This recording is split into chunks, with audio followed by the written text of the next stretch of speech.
Arwa Damon, founder of the International Network for Aid, Relief and Assistance. She's a former journalist who spent years reporting from the Middle East, including Syria. And I have to say, Arwa, normally we speak to you when you're actually in Gaza. Yes. We'll, of course, continue to do that in the days ahead. But we need to focus on Syria right now. You have very close historical family ties with the country. So I was just wondering, what's going on through your mind right now as you see these pictures unfold and your own personal reasons for being interested in Syria right now? Yeah, I'm half Syrian. And, you know, I was just on the phone with my mom and my aunt was saying, I can't wait to get on a plane and go back to Damascus because their father, my grandfather, is buried there. My mom is a lot more cautious, and I think like a lot of Syrians, to a certain degree, almost wary of the level of hope and euphoria, because over the course of the last, 14 years, how many times have Syrians been hopeful and had their hope crushed? But what we're seeing right now, I mean, it's completely different. There is no doubt in anyone's mind that the era of Assad is finished. I do apologise, Al. We have to go live to Damascus right now, where we can, I believe, join Zeina, Khodr, our correspondent, who's live for us in Damascus. Zeina, you're live with us here on Al Jazeera, as you know. Just tell us what the mood is like, what you're seeing and where you are.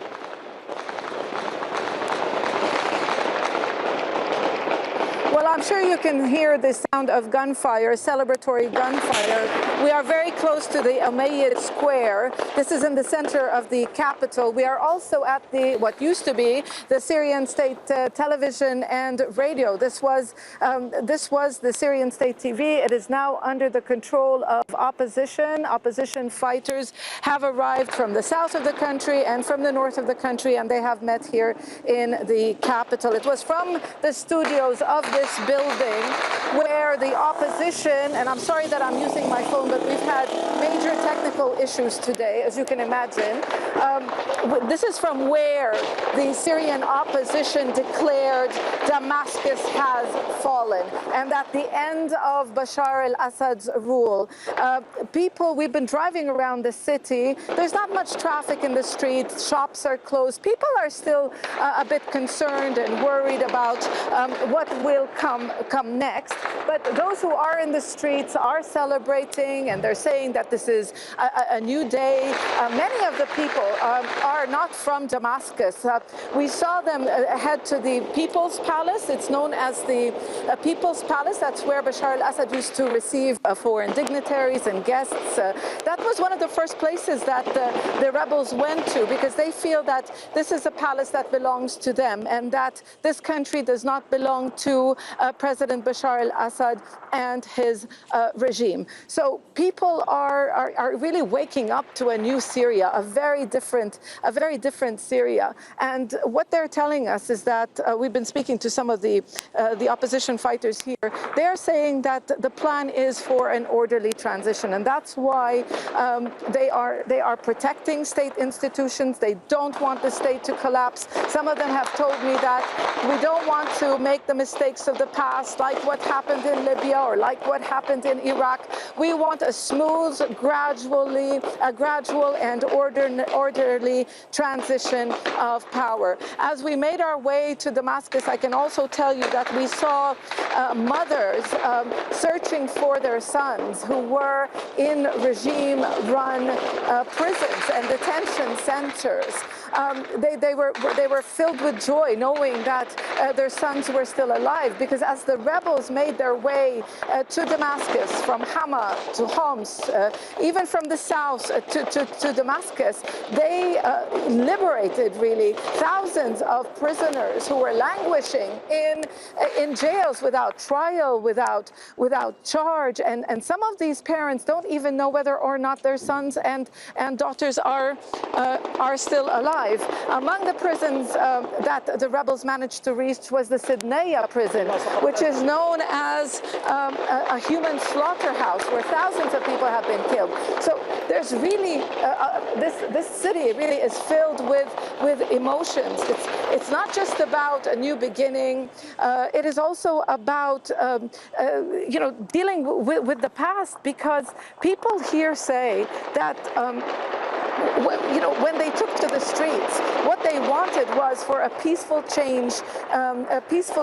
They wanted democracy, they wanted freedom, and they wanted the rule of law. They did not want an armed conflict that lasted for 13 years. Now, what happened over the past 10 days, no doubt, it was historic, the way the rapid advances made by the rebels. But we can't forget that this struggle for a new Syria began 13 years ago. So the city is filled with emotions. Some people are still at home, concerned about what will come next. And Zeina, we know how noisy it is there, and certainly relieved to hear that it's celebratory fire. How difficult was it for you? You're normally based in Beirut. You travelled to Damascus. What did you see along the way? Were there indications that the military had just given up and that the rebel forces were able just to move in quickly?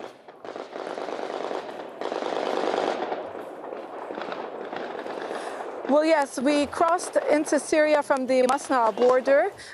We didn't find any Syrian government soldier manning that checkpoint. In fact, they left so fast that we saw their uniforms scattered along the road. They changed into civilian clothes to flee. What we saw as we drove and made our way from Beirut to Damascus were opposition fighters in the streets welcoming us, telling us, come, welcome to the new Syria. And then we also saw people, refugees, people who escaped the war, who escaped persecution, who also escaped the dire economic living conditions in the country, making their way back home. And as they were making their way back home, every time they would see a poster of the Syrian President Bashar al-Assad, they would stop their car, tear down the poster.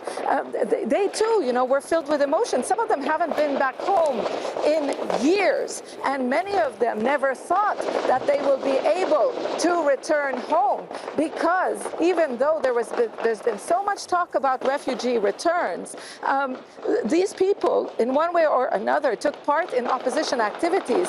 Even if you took to the streets, you were considered to be a terrorist by Bashar al-Assad's government. So it's not a long drive from Beirut to Damascus. And then as we arrived in the capital, we saw opposition fighters from across the country. It wasn't people from Damascus, but from Daraa, from Idlib, from Aleppo. They were tired. They were very tired, but at the same time, they were full of joy. And this is what we saw as we made our way to Damascus. So the government, the army, crumbled.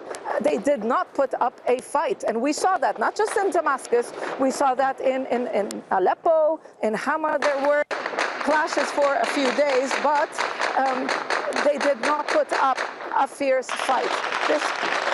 It's very loud. It's very loud to hear. Yeah, Zeina, we can hear how loud it is, and as we are trying to reassure our viewers as well that it's celebratory fire, not aggressive fire. We can see behind you members of the public quite happily walking past the TV station. I mean, the atmosphere on the ground as such seems to be quite calm. Would that be the correct way of assessing the situation amongst the public? We're seeing celebratory crowds in various parts of the country celebrating the fall of Assad and in neighbouring capitals. How would you assess the mood from the people that you've seen in the immediate capital of Damascus?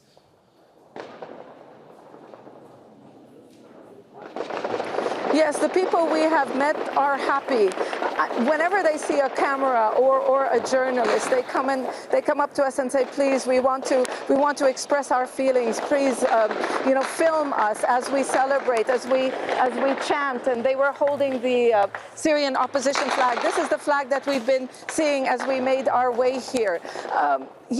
For them, it's almost unbelievable, because Bashar al-Assad was in power for 24 years. He took power in 2000, in the year 2000, but it was already, his father, Hafiz al-Assad, was ruling this country for decades. So for many of these people, they don't know any other leadership, but now they're hoping for a better future, and they're hoping that, that they will have opportunities. I remember when we first came here, it was in March 2011, when the pro-democracy movement began and people took to the streets. I went to Doha, and that was the birthplace of the opposition. And people were telling us how they felt humiliated by the regime. There were a number of teenage children who wrote anti-Assad graffiti on the wall. They were arrested, they were tortured, and they were killed. And their bodies returned to their fathers, and they were told, forget about your sons. So this really, there was so much anger that people took to the streets. It was almost unthinkable in a country like Syria, where the security services are in every street corner. They have the intelligence, even in people's homes. People did not know if their brother or their sister worked for the intelligence. People were so afraid to just utter any word against their regime, yet they took to the streets. We watched them demand freedom. We watched them demand justice, the rule of law, and the word that they used time and time again was dignity. They wanted dignity, and they are hoping that they will get this now that that Bashar al-Assad's rule has come to a close. Yeah, Zeina, we'll leave it there for now. We'll let you news gather, and of course we'll continue to come back to you in Damascus as the day progresses. Zeina Khodr there for us, our correspondent in the Syrian capital, Damascus, outside the State Television Centre.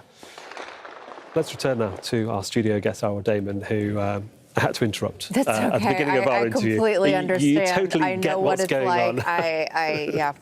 It's live news as it is, and you'll be fully aware of it. Just really following on from what Zeina talked about the fear that the Assad regime had not created just in the past 13 years, but this is a family that's been in charge for nearly half a century. You've reported from that region. I mean, how palpable is that fear, was that fear, and how much relief do you think there really, well, as we can see, is?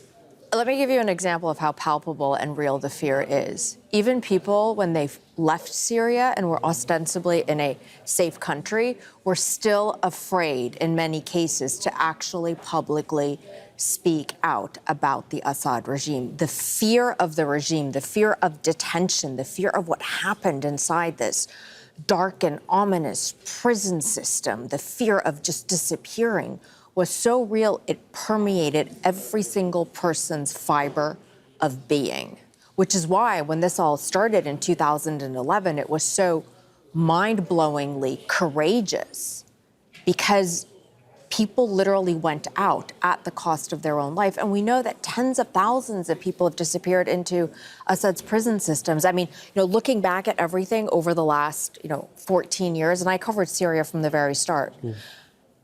The thing that I keep going back to is the prisons and the way that families now are either going to get closure or maybe finally they're going to get that moment of reuniting with their loved ones who maybe they thought were dead, who they hadn't seen in so long. And we're hearing from the leader of what we presume may be the coalition government and the leader of this armed faction heading towards Damascus, talking about maintaining the integrity of civilian life, i.e. the buildings, the paperwork, because the last thing they want to see is a repeat of Iraq or Afghanistan, where it's all just ripped away and you start with basically, at year zero. Yeah, there's a level of pragmatism and maturity that we are seeing right now that obviously did not exist in 2011. There's a level of military coordination and political awareness that did not exist before. We need to also remember that, Jolani has extensive experience. He knows what happened and what went wrong with al-Qaeda in Iraq because he was there for it. He knows what worked and what went wrong when he started up the al-Nusra Front in Syria and they took over huge swaths of Aleppo. He has managed to, and it seems to be that way, at least from the public rhetoric, that he knows what needs to be done now to ensure that Syria does not disintegrate. Now, whether or not that's actually going to happen is another issue altogether. But at the very least, we are dealing with a more mature, more wary, and more aware sort of groups of opposition, whether it's political or military. But he's not the only opposition leader as well. He might be the one in charge right now, the one that we perceive to be in charge because of the way that his forces have reacted across Syria. Yet he has to most probably bring on board a lot of the other factions that are around to most probably try and bring together a very broken Syria and find a way to find a coalition that can be acceptable to the international community, because sanctions, again, are all connected to this. And for him to operate properly in the future, he needs money and he needs sanctions to be lifted for him to operate in a way that, as you say, mistakes won't be repeated again. And that needs to happen fairly quickly, because Syria's economy is in complete and total shambles. The huge portion of the population are living, either at the poverty line or well before the poverty line. So the economy is going to be a key factor in whether or not sort of some of these, things can be reversed fairly quickly so that people can start to see success. And then obviously there's going to be, the issue of unity and a lot of questions as to whether or not Syria is going to disintegrate into a civil war. But we also need to remember that given everything that Syria went through, we're talking about hundreds of thousands of people who were killed, millions who were displaced, tens of thousands who disappeared. People remember all of this so vividly that also, hopefully, the theory is, will allow people to maybe put aside certain behaviors that could be counterproductive for the sake of a better future. And that is also, though, why there is a fair amount of apprehension about what comes next. But this needed to happen. The status quo in Syria anyways was unsustainable. And the sense is right now, especially given Trump's, recent comments about how the US needs to stay out, that maybe this is actually the moment, because also Russia and Iran are basically out. Maybe this is actually the moment for Syrians to truly be able to chart their own future. And that really is the sense that you get from a lot of people, which is to the outside world, leave us alone. Don't meddle. Let us sort this out and then support us. But don't meddle. Leave us alone. It'll be interesting to see how they do chart that future out and who they actually go to talk to first. It's all one big question mark at the moment. Arwa Damon, it's been really good to speak to you, and thanks so much for joining us here in the studio. Make sure to subscribe to our channel to get the latest news from Al Jazeera.